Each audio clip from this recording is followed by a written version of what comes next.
Hey guys, welcome to my channel. This is Nidona and you're watching me on Bong Pattern where we talk about food, travel and everything in between. And with that, today we are here.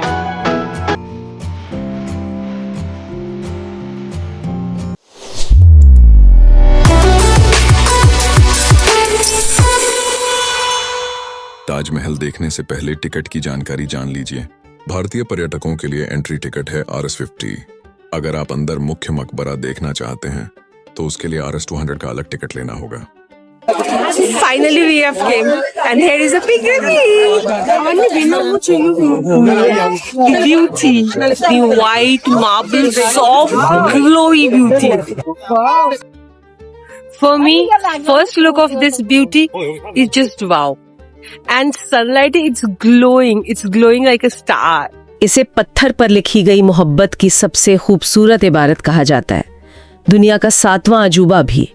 Yamuna नदी के किनारे खड़ा संगमरमर का एक ऐसा सपना जो वक्त के साथ और भी हसीन होता जा रहा है, ताजमहल। बस एक पल के लिए सोचिए, आप वहां हैं, शाही दरवाजे से अंदर कदम रखते हैं और सामने वो सफेद गुंबद। ऐसा लगता है जैसे दुनिया थमसी गई है। आज हमारी चर्चा का मिशन सिर्फ इस इमारत की खूबसूरती को देखना नहीं है, बल्कि इसके पीछे की 400 साल पुरानी कहानी, इसकी इंजीनियरिंग के कमाल और उस जुनून को समझना है जो इसके हर पत्थर में बसा है। ये एक बहुत खूबसूरत शुरुआत है, क्योंकि ताजमहल को समझने के लिए एहसास से बेहतर कोई रास्ता है ही नहीं। ये सिर्फ एक टूरिस्ट स्पॉट नहीं है, ये एक अनुभव है। जब कोई इसे देखता है तो वो सिर्फ संगमरमर नहीं देखता, वो इतिहास की एक पूरी दास्तान से रूबरू होता है। और वो दास्तान जितनी मोहब्बत की है, उतनी ही कला, विज्ञान और शक्ति की भी है। आज हम इसी अनुभव के अलग अलग पहलुओं को परत दर परत समझने की कोशिश करेंगे। कि दुनिया जैसे उजड़ जाती है जब उनकी सबसे प्रिय बेगम मुमताज महल अपने 14वें बच्चे को जन्म देते हुए गुजर जाती हैं। और ये कोई आम शाही जोड़ा नहीं था, इनके रिश्ते के बारे में बहुत कुछ लिखा गया है। बिल्कुल, उनका निकाह 19 साल चला और मुमताज सिर्फ उनकी पत्नी नहीं थी, बल्कि उनकी सबसे करीबी दोस्त, सलाहकार और सियासी मामलों में भी उनकी साथी थी। शाहजहां के इतिहासकार लिखते हैं कि मुमताज के जाने के बाद बादशाह का गम इतना गहरा था कि एक हफ्ते के अंदर उनके बाल और दाढ़ी सफेद हो गए थे। उन्होंने संगीत और जश्न पे पाबंदी लगा दी थी। और इसी गहरे गम से ताजमहल का ख्याल पैदा हुआ। हाँ, कहते हैं कि मुमताज ने अपने आखिरी ख्वाहिश में एक ऐसी यादगार बनाने को कहा था जिसे दुनिया ने पहले कभी न देखा हो। और शाहजहां ने इस ख्वाहिश को पूरा करने में कोई कसर नहीं छोड़ी। ये उस दौर के हिसाब से एक मेगा प्रोजेक्ट था। हम अक्सर सुनते हैं कि इसे 20,000 मजदूरों ने बनाया, पर इस आंकड़े के पीछे का जो पैमाना है वो समझना मुश्किल है। बिल्कुल, कल्पना कीजिए 22 साल तक लगातार काम चला। और ये 20,000 लोग सिर्फ मजदूर नहीं थे, इनमें दुनिया के बेहतरीन कारीगर, संगतराश, सुलेखक मतलब कैलीग्राफर्स और नक्काशी करने वाले शामिल थे। तो साम्राज्य के सबसे काबिल लोग इस पर काम कर रहे थे। हाँ, मुख्य वास्तुकार का श्रेय उस्ताद अहमद लाहौरी को दिया जाता है, जो उस समय के एक महान आर्किटेक्ट थे। ये सिर्फ एक बादशाह का हुक्म नहीं था, ये उस दौर का सबसे बड़ा कलात्मक और इंजीनियरिंग मिशन था, जिसमें सल्तनत की पूरी ताकत और बेशुमार दौलत सब झोंक दी गई थी। और जब आप दौलत की बात करते हैं तो वो तो इसके पत्थरों में साफ झलकती है। ये सिर्फ मकराना के संगमरमर से नहीं बना है, ये तो जैसे पत्थरों का एक वैश्विक संग्रहालय हो। बिल्कुल सही कहा आपने। इसका आधार तो राजस्थान के मकराना का दूधिया सफेद संगमरमर है, जिसकी खासियत है कि ये वक्त के साथ पीला नहीं पड़ता, बल्कि और चमकता है। लेकिन असली जादू तो उन कीमती और अर्धकीमती पत्थरों में है जिन्हें दीवारों में जड़ा गया है। करीब 28 तरह के पत्थर इस्तेमाल हुए हैं। 28 तरह के? जी। गहरा नीला लैपिस लाजुली अफगानिस्तान से लाया गया, जो उस समय सोने से भी ज्यादा कीमती माना जाता था। हरा जेड पत्थर चीन से आया। अच्छा। तिब्बत से फिरोजा, श्रीलंका से नीलम और अरब से मरजान लाया गया। ये सोचना ही हैरान करता है कि 17वीं शताब्दी में इन चीजों को इतनी दूर दूर से आगरा तक कैसे लाया गया होगा। आज भी एक बहुत बड़ा लॉजिस्टिकल चैलेंज होता। यही तो इस प्रोजेक्ट की महानता को दिखाता है। हजारों हाथियों और ऊंटों के कारवां महीनों तक सफर करके ये पत्थर लाते थे। ये सिर्फ पैसा खर्च करना नहीं था, बल्कि पूरे साम्राज्य के व्यापारिक नेटवर्क और प्रशासनिक क्षमता का प्रदर्शन था। और फिर इन पत्थरों को जड़ने की कला, पिएत्रा ड्योरा। हाँ, वो तो एक अलग ही कहानी है। मैंने इसके बारे में पढ़ा है, लेकिन मैं ये समझना चाहती हूँ कि ये सामान्य नक्काशी से अलग कैसे है। क्या ये सिर्फ पत्थरों को चिपकाना है? नहीं नहीं, बिल्कुल नहीं। पिएत्रा ड्यूरा का मतलब ही है सख्त पत्थर। इसमें चिपकाने जैसा कुछ है ही नहीं। ये पत्थर में पत्थर से की गई एक तरह की चित्रकारी है। अच्छा। पहले सफेद संगमरमर में फूल पत्तियों या डिजाइन की रूपरेखा बहुत बारीकी से खोदी जाती है। फिर दूसरे रंगीन पत्थरों को उसी आकार में एकदम सटीक तरीके से काटा और घिसा जाता है। इन टुकड़ों को फिर संगमरमर में खोदी गई जगह पर ऐसे फिट किया जाता है कि कोई जोड़ या खाली जगह नजर ही ना आए, जैसे कोई पजल हो। बिल्कुल, एक पजल को जोड़ने जैसा, लेकिन पत्थर के साथ। इसके लिए बेहिसाब सब्र और असाधारण हुनर की जरूरत होती है। आज भी जब आप ताज की दीवारों को छूते हैं तो सतह एकदम सपाट महसूस होती है। ये जुनून सिर्फ कहानी या बारीकियों में नहीं, बल्कि इसके बनाने के तरीके में भी दिखता है। इसकी बनावट में कुछ ऐसी बातें हैं जो पहली नजर में पकड़ में ही नहीं आती, जैसे इसकी सिमेट्री, समरूपता। हाँ, जो भी इसे देखता है उसे इसका जो निखुट संतुलन है वो हैरान कर देता है। हाँ, सिमेट्री मुगल वास्तुकला का एक बहुत अहम हिस्सा थी। और ताजमहल इसका सबसे बेहतरीन उदाहरण है। अगर आप मुख्य गुंबद को केंद्र मानकर एक काल्पनिक रेखा खींचें तो उसके दोनों तरफ की हर चीज, मीनारें, दीवारें, दरवाजे, यहाँ तक कि बगीचे के फव्वारे भी, सब एक दूसरे की हूबहू नकल है। हूबहू नकल। ये एक तरह का आर्किटेक्चरल अनुशासन है जो इमारत को एक शांत और दिव्य एहसास देता है। लेकिन मैंने कहीं पढ़ा था कि इस निखुत सिमेट्री में एक जानबूझकर की गई गलती है, एक ऐसी चीज है जो इस संतुलन को तोड़ती है। आप बिल्कुल सही जगह पर पहुंची हैं। ये ताजमहल के सबसे दिलचस्प रहस्यों में से एक है। पूरे परिसर में जहां हर चीज निखुत समरूपता में है, सिर्फ एक चीज सिमेट्रिकल नहीं है। और वो क्या है? और वो है शाहजहां की अपनी कब्र। अच्छा। जब ताज बना था तो मुमताज की कब्र को गुंबद के ठीक बीचों बीच यानी केंद्र बिंदु पर रखा गया था। पूरा डिजाइन उसी एक कब्र के इर्द गिर्द बुना गया था। लेकिन कई साल बाद जब शाहजहां गुजरे तो उनकी कब्र को मुमताज की कब्र के बगल में पश्चिम की ओर बना दिया गया, और बस इस एक अतिरिक्त कब्र ने उस निखुंड सिमेट्री को तोड़ दिया। बिल्कुल। तो इसका क्या मतलब निकाला जा सकता है? क्या ये कोई चूक थी? इसे चूक नहीं माना जाता। ज्यादातर इतिहासकार मानते हैं कि ये इस बात का सबसे बड़ा सबूत है कि शाहजहां ने ताजमहल कभी अपने लिए बनवाया ही नहीं था।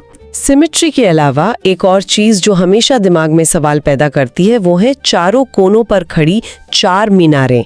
तस्वीरों में तो वो एकदम सीधी लगती हैं। हाँ, लगती हैं। पर क्या ये सच है या हमारी आंखों का धोखा है? आपकी नजर बिल्कुल सही है, वो सीधी नहीं है। और ये भी कोई गलती नहीं, बल्कि उस दौर की सबसे चतुर इंजीनियरिंग चालों में से एक है। अगर आप बहुत ध्यान से किसी उपकरण से मापें तो पता चलेगा कि चारों मीनारें हल्का सा लगभग 2 डिग्री बाहर की तरफ झुकी हुई हैं। बाहर की तरफ? ये तो अजीब बात है। किसी भी इमारत को तो सीधा खड़ा करने की कोशिश की जाती है, उसे झुकाया क्यों जाएगा? इसके पीछे उस दौर की शानदार इंजीनियरिंग और दूरदर्शिता है। आर्किटेक्ट्स जानते थे कि आगरा भूकंप के लिहाज से एक संवेदनशील इलाका हो सकता है। अच्छा।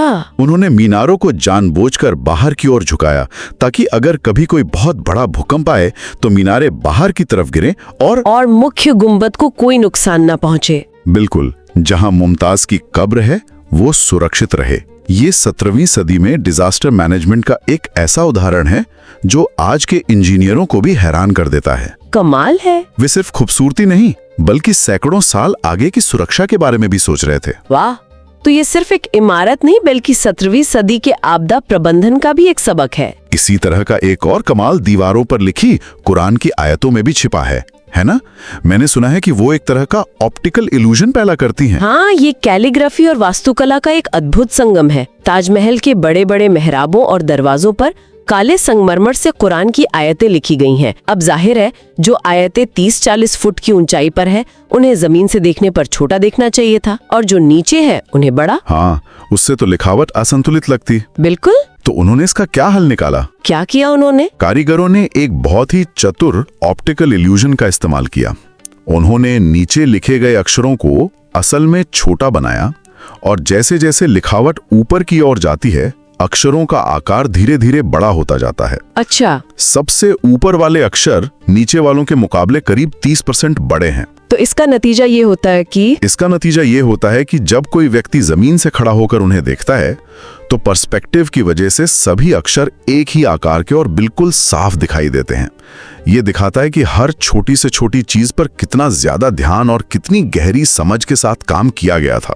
ये सब जानने के बाद इमारत को देखने का नजरिया ही बदल जाता है। अब ये सिर्फ पत्थर और इंजीनियरिंग नहीं रह जाती, अब इसके भावनात्मक पहलू पर आते हैं, क्योंकि ताजमहल को मोहब्बत की निशानी भी तो इसीलिए कहते हैं। बिल्कुल, और इसका सबसे बड़ा सबूत है ताज का बदलता हुआ रंग। ये कोई कल्पना नहीं है, ये सच में होता है। मकराना मार्बल की खासियत है कि वो रोशनी को सोखता और प्रवर्तित करता है, इसलिए दिन के अलग अलग पहर में ताज का रंग भी बदलता है। कैसा दिखता है? मैंने सुना है सुबह में गुलाबी सा लगता है। हाँ, जब सूरज निकलता है तो उसकी पहली किरणें संगमरमर को एक हल्की गुलाबी या सुनहरी आभा देती हैं, जैसे कोई शर्मा रहा हो। दोपहर की तेज धूप में ये दूधिया सफेद हो जाता है, अपनी पूरी शान के साथ चमकता है। शाम को सूरज ढलते समय ये नारंगी और सुनहरा हो जाता है, और पूर्णिमा की रात में तो उसकी खूबसूरती देखने लायक होती है।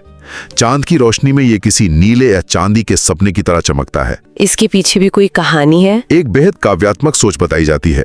कहते हैं कि शाहजहां ने इसे ऐसा इसलिए बनवाया ताकि ये मुमताज के बदलते मिजाज को दर्शा सके। मतलब? कभी खुशी में खिला हुआ, कभी शांत और सौम्य, कभी उदास। ये सोच इस बेजान इमारत को एक जीवित स्मारक बना देती है जिसमें भावनाएं हों। ये पत्थर नहीं रहता, एक एहसास बन जाता है। बिल्कुल। और इस कहानी का सबसे दर्दनाक और मार्मिक हिस्सा शाहजहां के जीवन के आखिरी सालों से जुड़ा है, जब उनके अपने बेटे औरंगजेब ने उन्हें तख्त से हटाकर आगरा के किले में कैद कर दिया था। जी, उन्होंने अपनी जिंदगी के आखिरी 8 साल उसी किले के मुसम्मन बुर्ज नाम की एक छोटी सी जगह पर कैदी के तौर पर बिताए। ये एक अष्टकोणीय टावर था जिसकी खिड़कियों से यमुना के पार ताजमहल साफ दिखाई देता था। कहते हैं कि उनका ज्यादातर वक्त उसी खिड़की से ताज को देखते हुए गुजरता था। हाँ, जिस स्मारक को उन्होंने अपनी मोहब्बत और ताकत की सबसे बड़ी निशानी के तौर पर बनवाया था, वही उनके जीवन के अंत में उनके लिए सिर्फ एक दूर का नजारा बनकर रह गया। ये कल्पना करना भी कितना दर्दनाक है। जिस मोहब्बत के लिए इतनी बड़ी इमारत खड़ी की, उसे आखिरी दिनों में सिर्फ दूर से ही देख पाना। यही बात इस कहानी को और भी गहरा और मानवीय बना देती है। ये स्मारक शाहजहां के लिए प्यार और शक्ति दोनों का प्रतीक था, लेकिन अंत में ये उनके अकेलेपन और बेबसी का गवाह भी बना। जब उनकी मौत हुई तो उनकी आखिरी ख्वाहिश के मुताबिक उन्हें चुपचाप नाव से यमुना पार ले जाकर मुमताज की कब्र के बगल में दफना दिया गया। और इस तरह मौत के बाद वो दोनों फिर एक हो गए, उसी सिमेट्री को तोड़ते हुए जिसके बारे में हमने बात की थी। ये भी तो कहते हैं कि वो अपने लिए एक काला ताजमहल बनवाना चाहते थे। हाँ, कुछ लोग ये भी कहते हैं कि शाहजहां यमुना की दूसरी तरफ अपने लिए एक काला ताजमहल बनवाना चाहते थे, लेकिन ये ऐतिहासिक रूप से साबित नहीं हो पाई है। लेकिन उनकी कब्र का स्थान ये जरूर बताता है कि ये कहानी मुमताज से शुरू होकर मुमताज पर ही खत्म होनी थी। तो आज की इस बातचीत को अगर हम समेटें तो ये साफ है कि ताजमहल सिर्फ एक मकबरा या एक खूबसूरत इमारत नहीं है। ये बेपनाह मोहब्बत की कहानी है। ये उस दौर की वैश्विक कला का संगम है जहां दुनिया भर से कारीगरों और कीमती पत्थरों ने मिलकर जादू रचा।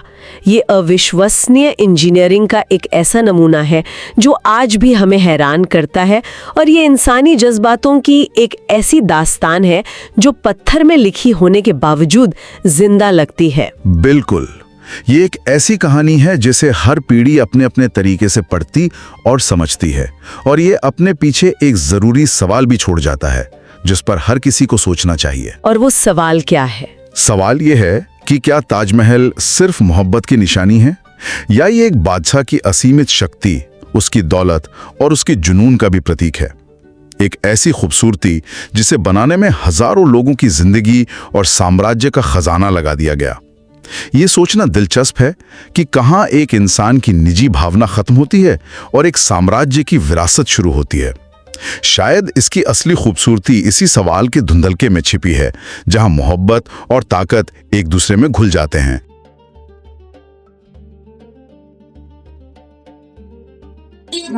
Okay, and those marble ones? These are marbles. Yes. Actually, that is the simple coffee work which you see in Taj Mahal. First, you decorate the marble, then fix everything. That is not painting piece. तो दोस्तों, आज का हमारा सफर ताजमहल आगरा की ओर था। ये संगमरमर की खूबसूरत इमारत मोहब्बत की एक अद्भुत कहानी बयां करती है, जो सिर्फ देखने की नहीं बल्कि महसूस करने की चीज है। हर नक्काशी, हर मेहराब और हर छाया हमें समय, प्यार और इंसानी भावनाओं की याद दिलाती है। अगर आप कभी आगरा आएं, तो ताजमहल को जल्दी में न देखें, थोड़ा ठहरें और इसे शांति से अनुभव करें। यकीन मानिए, ये आपको भी अपनी कहानी सुनाएगा। अगर आपको हमारा ट्रैवल व्लॉग पसंद आया, तो कृपया वीडियो को लाइक करें, इसे अपने दोस्तों और परिवार के साथ शेयर करें और हमारे चैनल को सब्सक्राइब करना न भूलें।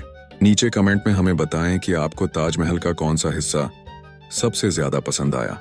फिर मिलेंगे एक नई जगह और नई कहानी के साथ। तब तक के लिए खुदा हाफिज और खुश रहिए, घूमते रहिए।